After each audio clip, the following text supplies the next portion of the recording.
அன்பர்களே, தவக்காலம் நோயாளர்களுக்கு உதவி செய்வோம். உதவி செய்ய வேண்டிய சரியான தருணம் அதுதான்.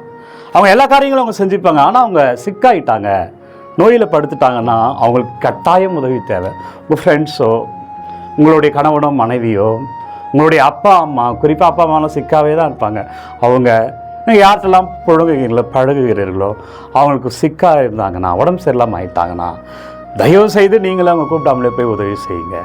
இயேசுக்கிட்ட பாருங்க, இயேசு எந்த ஒரு நோயாளிக்கும் உதவி செய்யாமல் இல்லை. அவர் வாழ்ந்த காலத்தில், அவர் பணி காலத்தில், அந்த கடைசி 3 வருஷத்தில் எவ்வளோ நோயாளிகள் வந்தாலும், பார்வையற்றவராக இருக்கட்டும், அவருக்கு உடல் சுகமில்லாதவராக இருக்கட்டும், நடக்க முடியாதவராக இருக்கட்டும், தொழுநோயாளியாக இருக்கட்டும், ரத்தப்போக்குடையவராக இருக்கட்டும், யாரெல்லாம் நம்பிக்கையோடு வந்தாங்களோ அவங்களாம் பெறுகிறார்கள். உங்களுடைய ஃப்ரெண்ட்ஸு, உங்களுடைய அப்பா, உங்களுடைய கணவன் மனைவி, உங்கள் பிள்ளைங்க இன்றைக்கி நீங்கள் வருவீங்க நம்பிக்கையோடு இருக்கிறாங்க.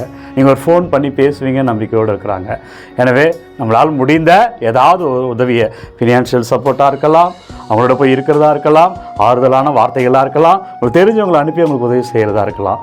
நோயாளர்களுக்கு உதவி செய்வோம். இந்த நாள் இனிய நாளாக இருக்கும். நாளை வேறு ஒரு செயலோடு உங்களை சந்திக்கிறேன்.